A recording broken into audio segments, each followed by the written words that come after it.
Howdy, folks, and welcome to your storm chasing forecast show for Saturday. Nope. For Monday, June 15th.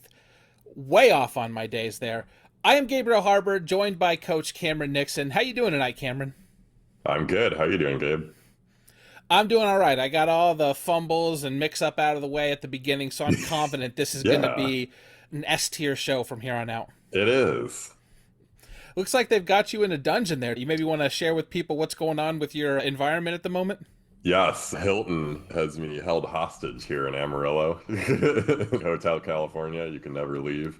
Hopefully Meaning you'll get to leave because you are looking at the first day of your Chasecation. And of course, that's why if you're wondering why we're covering this seemingly innocuous event, it's because Cameron's heading out there. We figured out what yes. the hey, we might as well give it a shot and see what's going on. Yeah, as a structure hipster near and dear to my heart, we're already rolling up on some elevated Cumulus, some Acus, and some Virga. And those are all just signs to me that a structure show is potentially going to happen. So let's look at our 500 millibar pattern that we're just entrenched in this, at first glance, sad northwesterly flow and massive kind of long wave trough. I think this could bode well for us though in the high terrain that we have 25, even 30 knots of upper level flow, and that will contribute to some sizable wind shear. If you look at 700, we actually do have some semblance of a shortwave coming across the Rockies, especially later on in the afternoon. You can see these winds start to pick up, and you get that little kink here in the ISO heights. So definitely thinking that might assist in some development off that high terrain.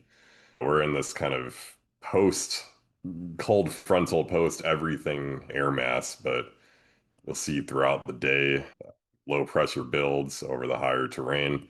And we generally warm up pretty nicely, and we're hoping that these southerly winds will draw up some higher dew points. So if you look at these dew points, everything's been shunted well south, but it's very possible that later this afternoon we get some pretty good recovery. And by good, even upper 50s, low 60s will do. And again, this is that high terrain dew point problem where even, high 50s dew points can be fairly substantial. I'll pluck a sounding here. We could see what that kind of equates to in terms of CAPE, right? We have, let's say, a 58, 59 dew point, and we still have over 2,000 CAPE here. Fairly moderate LCLs. Nothing too high, but nothing very low either. And we have some decent wind shear, especially aloft, some nice ventilation up here. And I'm really liking our low level shear. So I'm definitely thinking that supercells are going to be frequent with this kind of profile. And before we go any further, folks, just wanted to remind you this awesome thing you're looking at on screen right now is the Weatherfront browser app. You can get access to that by signing up on your mobile device. iPhone is out right now. Android is coming soon. Link for that is in the description. And also, we have a channel membership here at Storm Chaser Coaching. If you're enjoying these shows, which we're getting a ton of awesome feedback, best way you can send a signal to us and let us know you like it is by joining our channel membership. The lowest level is just a couple of bucks per month. You get 4 or 5 bonus videos every single month. Some of them by Coach Cameron Nixon, and our other great coaches contribute as well. And then if you want to actually participate in live coaching sessions, be part of our Coach Q&A channel on Discord, that one is only like $10 a month. Okay, so surprisingly enough, I actually have a number of questions for you. Go for Let's do these in order. You tell it. me Make if this they're dumb entertaining. questions or not. Okay, so first of all, you were talking about some cool clouds at the beginning that were kind of Yeah. giving you indicators as to what might be happening in the atmosphere. Can you talk a little bit about those? Yeah, definitely. We can actually, let's look at around the hour when I saw these and just pluck a sounding around Amarillo. Yeah, this actually shows us pretty nicely, right? We have very cool surface temps and dews, but aloft, we have that kind of elevated mix layer. This is the funky sounding. Can maybe see if another one close by looks similar. But those clouds are, especially your Acus clouds, your alto cumulus, are a function of this kind of elevated buoyancy here. So if you lifted a parcel or MU parcel at 3 or 4 kilometers, you'd get cape from here, you'd get instability. And so we saw some bubbling updrafts and even some Virga with this kind of sounding. So this is kind of telling us that our mid levels are primed here. All we have to do is warm up our low levels. So is that what you would be looking for today then if this event was going to overperform? You would look for those low levels to become a little more moist, a little hotter than you might have expected previously? Yeah, definitely. That's going to be our limiting factor is just how much moisture recovery that we do get. And there is a range amongst models. I can go to the NAM, maybe just a little bit weaker on dew points. NAM Nest, maybe some better pockets of low 60s.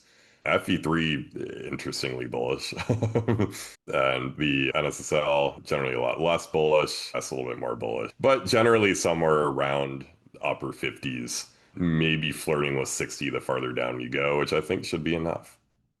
Now, second question I have in relation to this is there are probably a lot of folks out there who are similar in meteorological understanding to myself. We've definitely taken up the role of hobbyist, but we're not really as deep in the weeds as you are. So Yeah. I had always been, I wouldn't even say top, but I had just always assumed you looked for shortwave troughs at 500 millibars. But just doing these shows with you for the past couple of weeks, I've learned that you can really check at 700 millibars and you can oftentimes see those shortwave troughs more clearly.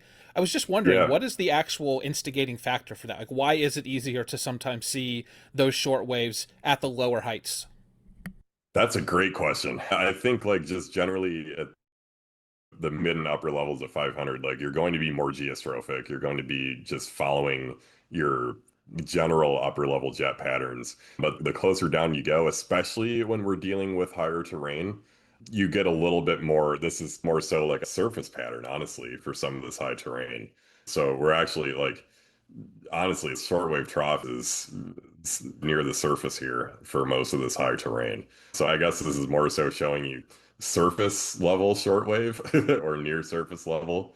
If you pluck a sounding for up here near the Capulin volcano, what's our elevation? We start at around 800. So 700 here is our 850 down in most nearer to the sea level places. I don't exactly know what this is telling us, other than there's definitely a near surface level disturbance moving in. But I think that is going to be a card for.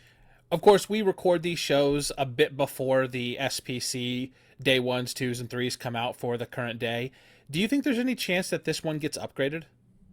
It's vaguely possible. I know currently we're actually under a hatched SIG 1 hail risk here. Wouldn't be surprised to see that kind of flirt downward to northeast New Mexico. I think we could get some decent coverage, and I can show some potential cam outputs. I think a lot of the probabilities in our potential upgrade to slight would just be due to how widespread supercells might be. And do I have UH on here? Yeah, I think I do. So her just generally showing a mixed bag, some supercells initiating early and then forming into squall lines, little small squall lines. And as we know, her generally undue points. That might be something to keep in mind. Might grow upscale a little bit earlier than what might actually happen. RFS, see some decent sized supercells. I bet these are some nice hailers coming off the higher terrain here and then growing upscale. I do kind of struggle to believe the instant upscale growth because I was noticing quite a bit of a cap, at least earlier when I was doing this analysis. That might have changed. But if I do 23Z in far eastern New Mexico, yeah, I guess it's largely uncapped, but it is still pretty dry. So it wouldn't surprise me to see a mixed mode even later on of embedded supercell structures within the QLCS as they continue forward. But let's look at the HT. Generally, same story. Couple supercells initially growing upscale into kind of lines or just clusters. And then NAM Nest will probably be the most enthusiastic. It's like we get right on I-40, couple decent looking supercells diving south, maybe another Clovis summer camp. So I think this looks pretty good to me. And I think the thing that I am most interested in as a chaser is the potential for really good structure. So I'll post some NAM 3K soundings here to hopefully prove my point. And you have fairly, again, those moderate LCLs, that capping inversion, right? A little bit of sin. So maybe toward the evening, you might get that more sculpted kind of look and sizable low level cape and then dry air loft. Hodographs, I've definitely seen better. If we want to compare this to Naravisa last year, it doesn't come close. But that day we were featuring really large looping hodographs and these a little bit more crosswise. And I think in my experience, I've noticed supercells tend to stray from the mothership structure and are more just kind of cumuliform given this kind of hodograph. But the skew-T does make me a little bit excited that we could get a decent structure or shelf cloud later on in the evening. Cameron, I've always wondered, you know how Neo in the Matrix, he looks around and he just sees code like on the walls and stuff? When Yes. you're looking at a cloud out in the field, do you just see the hodograph and the skew-T overlaid over the atmosphere? I think I remember someone asking me that question during one of the Q&As, but yes, I do. What's it to you?